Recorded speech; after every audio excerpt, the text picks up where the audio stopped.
Le groupement général des coopératives, GG Coprovici, est un groupement d'environ 300 femmes réparties dans une centaine de coopératives de production et de distribution de vivriers, aussi bien en Côte d'Ivoire que dans la sous-région. Le GG Coprovici, dont le siège est au marché de Belleville, dans la commune de Treichville à Abidjan, est dirigé par une dame de poigne, au grand cœur, Thérèse Zamblelou. Mais cet endroit, dont la vocation initiale est d'être un marché, sert de dortoir à de nombreuses familles de déplacés de guerre, composées essentiellement de femmes et d'enfants.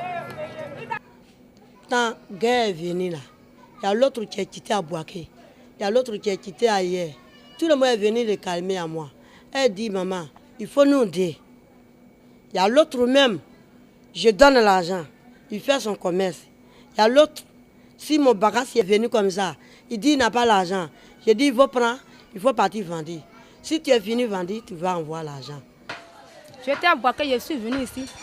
C'est pendant les guerres que je suis venu ici. À la faveur de la crise et la crise post-électorale, elle a reçu sur son marché des déplacés venant de l'intérieur du pays et puis aussi d'Abidjan. Ces déplacés sont arrivés par vagues successives depuis le déclenchement de la rébellion en 2002 à la crise post-électorale de 2010-2011. Depuis que la guerre a commencé là, c'est elle qui nous a hébergés dans son marché. Et c'est grâce au marché là qu'on mange.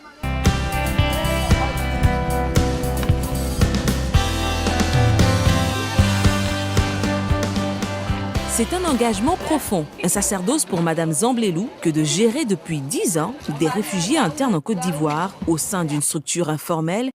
Une véritable vie de famille s'organise ici dès la tombée de la nuit. On s'organise comme on peut, qui pour la toilette de la mère et de l'enfant, qui pour les travaux domestiques, qui pour dormir. Sans électricité ni eau courante, le moindre petit espace est rendu utile pour survivre. Ils ont tué mon mari. Je suis avec mes enfants. C'est pour ça que nous sommes au marché ici. C'est pour ça que j'ai fait tout mon vie au marché ici. Pendant la guerre, là, il y a des parents qui sont restés dedans. Donc ça fait qu'on dort au marché. En tout cas, c'était chaud sur nous. On ne sait pas où aller. Nous, on dort en bas des tables ici. C'est là que nous dormons. Après la guerre, là, nous, on a perdu nos parents.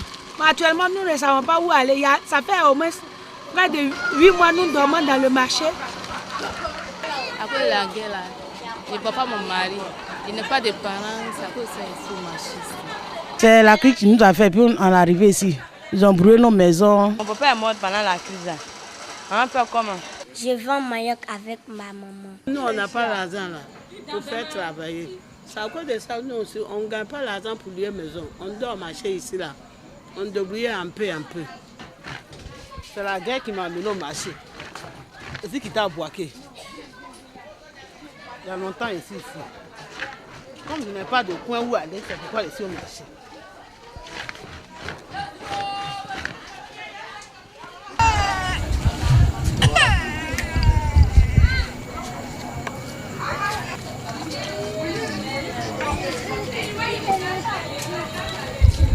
J'ai fait mes 2 enfants au marché ici. Il y a 8 mois. Elle a 4 ans. Mais je n'ai pas de moyens pour les mettre à l'école. Voici nos enfants. On les a mis tous au monde au marché ici. Regardez-les comment ils sont. Ils ne vont pas à l'école. Ils dorment au marché. Il y a d'autres mères qui n'ont même pas extrait de naissance. Et c'est ici, ils sont nés. Nés au marché, ces enfants de 0 à 10 ans n'ont aucun document d'identité et ne fréquentent aucun établissement scolaire conventionnel. Mais le système D constitue encore une fois, pour la scolarisation de ces Ivoiriens en souffrance, maman et enfants, une bouffée de sauvetage, selon l'une des assistantes de Madame Zamblelou. Elles ne savent pas où partir. Elles ont préféré rester dans le marché dormir. Et elles viennent avec leurs enfants qui sont là. Des enfants ne vont pas à l'école. Et nous avons décidé comme ça d'enseigner ces enfants.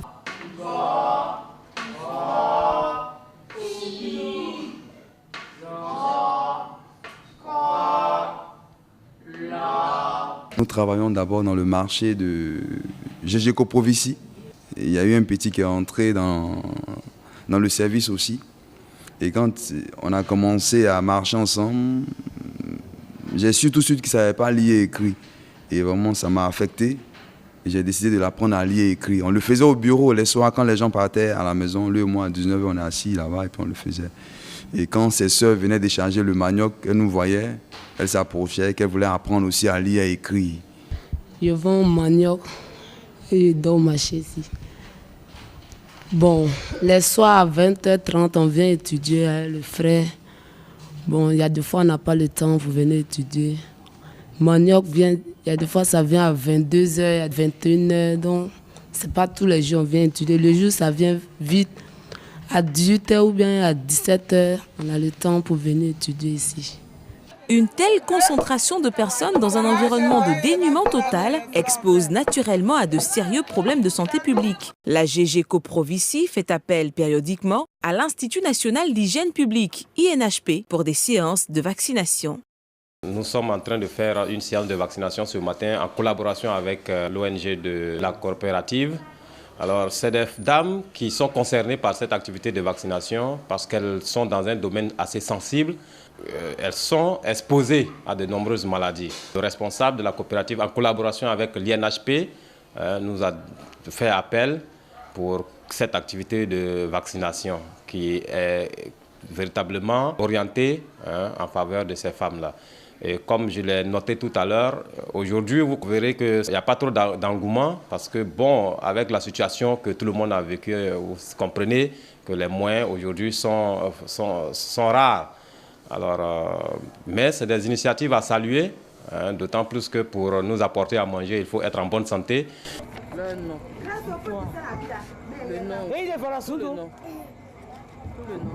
Mais combien sont-ils et d'où viennent-ils? Nul doute que ces opérations de recensement nous situeront un jour, ici, comme dans tous ces dortoirs de fortune qui pilulent à travers la Côte d'Ivoire, à la faveur de la grave crise que vient de subir le pays et dont les conséquences n'ont pas fini de livrer leurs secrets. Habitez ici, où vous étiez avant? Bon, moi j'étais à Bobo. À Bobo. C'est à quel moment vous êtes arrivé ici? Quelle guerre? La crise après les élections.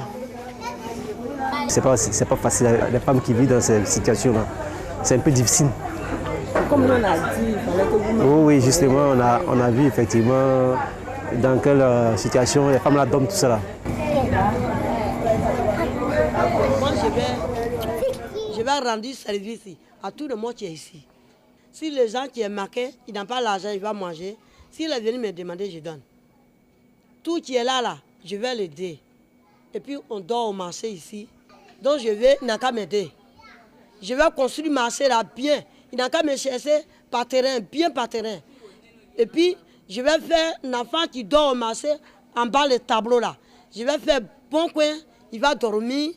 Pour l'heure, des personnes de bonne volonté et des âmes généreuses, telles Zamblelou Thérèse, méritent encouragement et encadrement en attendant le rôle régalien de l'État.